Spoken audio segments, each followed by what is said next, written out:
Welcome to SorrowsCast Episode 1, entitled, How Do I Turn This Thing On?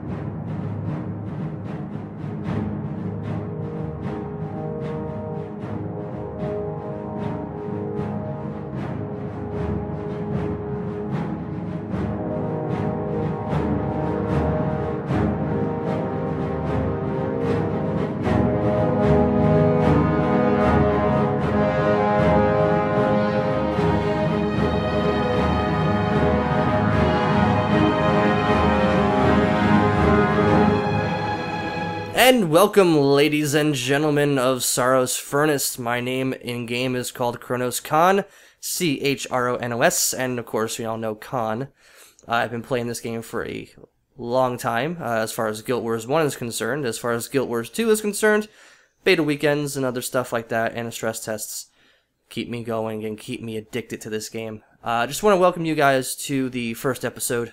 And what we're going to be doing here is a little bit different, or I hope is a little bit more unique on Sorrow's Furnace server, more than Sanctum K servers or any other random United States servers out there, is that I'll be doing a somewhat netcast, I'd say. Not a podcast, a netcast of Sorrow's Furnace stuff. So hopefully I can keep up with Sorrow's Furnace news and relay this about maybe once or twice a week. You never know.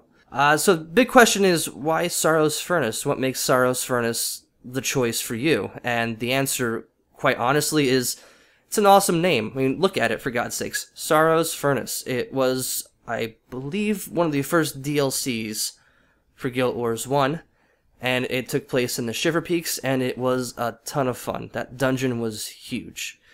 That was really the first dungeon, and dungeon runs and green items and other stuff like that, and made it really a very unique experience for Guild Wars 1 players.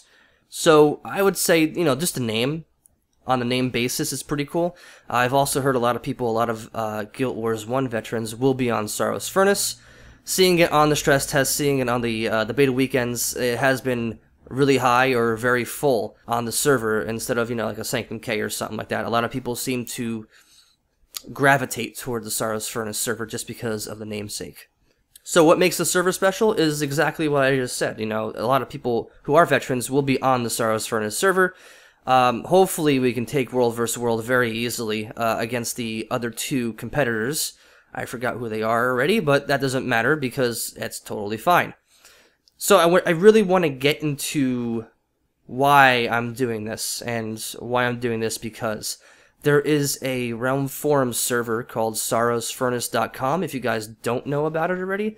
They did spam a lot in Guild Wars 2 beta weekends and stress tests and stuff like that, and I really want to get the word out. This is actually a Realm community forum made by fans for fans, and I think this is a really cool idea. I think they also have other servers too, but I think Sorrow's Furnace is better because it's cooler. So, you know, I'll be saying things like we're gonna be, you know, putting the furnace on high, you know, tonight, and be checking out that Sorrow's Furnace news. A lot of good stuff coming out of the pike from SorrowsFurnace.com. So if you guys don't know about SorrowsFurnace.com, check it out. It's a really cool site. Apply for it. They have a ton of forums. They have a ton of general discussions, builds, PvP, PvX, world versus world, etc., etc., etc. It's just a really good site with introductions and just, you know, keeping in the norm of the server as a whole, more than just the whole entire spectrum of Guild Wars servers. I think that that's actually a very good idea. Keep the community available, and of course to make alliances and to make new friends and to add people on your friends list.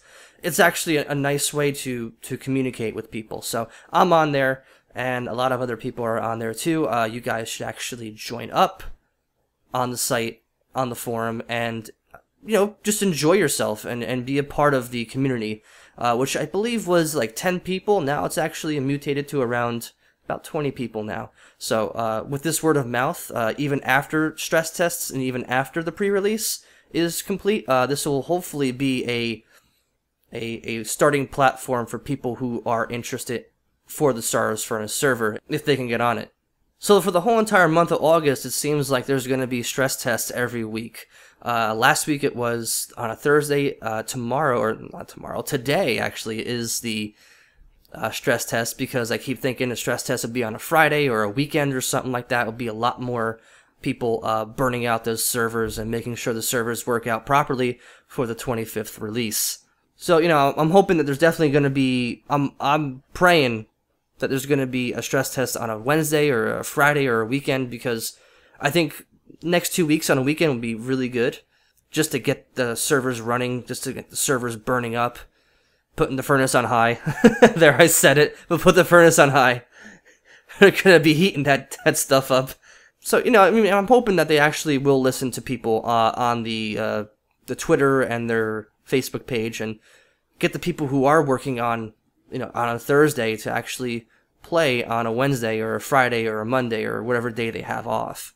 Now, I'm looking at the overall reaction here of what people are playing for the, you know, their main character. A lot of people are choosing Guardian just because it sounds like a pretty awesome character to be playing with, and of course going with Warrior for the huge amount of damage, and Ranger too. So a lot of good things coming out of those. I think a lot of the people would actually agree with me by saying that Engineer and Mesmer are least desired, I would say, and Necromancer, seeing as they are pretty damn good, and having ads and having, you know, the minions around them, that they are a decent competitor for the top spot for, you know, what's going to be the best playing thing ever out there. So I think Guardian's going to be played a lot. I think Warrior's going to be played a lot. You know, I'm hoping that they would actually change the damage on Mesmer. I heard a lot of things about Mesmer's health not really being that good, or at least the skills were not that good. I don't really know, but I've heard a lot of bad things about Mesmer, and how it was, you know, hey, I want to play a Mesmer, and then all of a sudden I don't want to play a Mesmer because of the damage is just not enough, or the clones are not, you know, that healthy in terms of HP. So, you know, I'm pretty sure ArenaNet will get around to doing that in terms of profession balances and stuff like that. So I'm pretty sure there's going to be a lot more fun to do with Mesmers and Engineers. But, and you know, I think about Engineers, I think, you know, I keep thinking Team Fortress 2. You know, they're going to have sentries. They're going to have sentries all around. Healing bots and damage bots and other things like that. So they shouldn't necessarily rely on getting hit that hard. But Thief, I think that's going to be a very fun build once you get used to stealthing around and stuff like that. So it's not exactly Assassin, but it is definitely one of the more, at least, things I'm looking forward to playing as sort of an alt with 2 guns. So you got 2 weeks left. 2 weeks left till Guild Wars 2. I'm counting the days till this game comes out. I cannot wait any longer. It's been out. It's been in development for far too long already. And I think that the biggest thing that's going to be happening is the hype train. And, you know, I don't know if you guys are hype enough for this game yet, but, you know, I'm starting to feel it a little bit. You know, like when, I say, Wrath of the Lich King came out for World of Warcraft, you know, I was really hyped for that because it was something really big. It's the Lich King, for God's sakes. It's a really iconic character. And, you know, now you have Guild Wars 2, which has taken place, you know, generations later, and with dragons and Jeremy Soule back on the music, and the gameplay is so much different, and we can jump now. There's so much to do in this game, and there's mini games, there's different skills, there's, you know, dye packs now. You don't have to buy, you know, black dye for 10k, you don't have to buy ectos for 10k or 12k.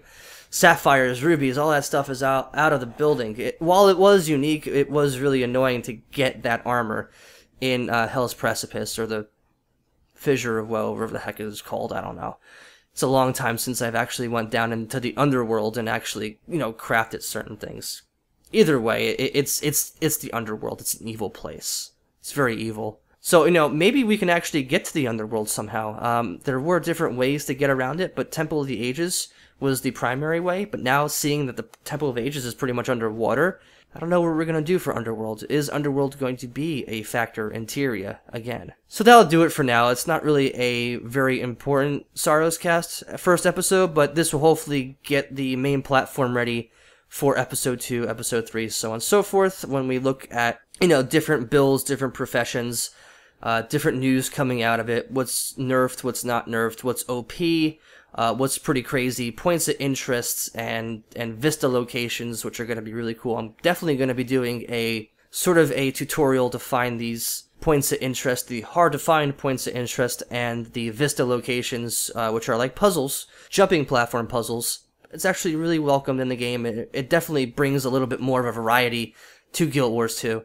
So we'll definitely be doing that, starting with the human area and working our way around Tyria. So if you guys liked it, I hope you guys enjoyed it, and I hope to be doing a little bit more with SorrowsFurnace.com and helping out the community there, as well as making people aware of the community on SorrowsFurnace.com. And of course, anyone else who is playing on Sorrow's Furnace, to let me know and what you guys feel about the server, and just put in the comments below, or, you know, get me in game. I'm really looking forward to this game, and I'm looking forward to these last 2 weeks being the most painful 2 weeks. And then for the last 2 days of work I have, it's going to be the most painful because I kind of want to go home and I want to play this game. I might even call out sick, I don't know. I might even call out sick. Oh, jeez. But then you got school too, and school's not good too, you know. Like, I gotta study, but I got Guild Wars, you know. I got Guild Wars 2 on my computer. I want to go home and play. So, we'll see you guys next SorrowsCast, and hope you guys enjoy the stress test today, and we'll see you guys later.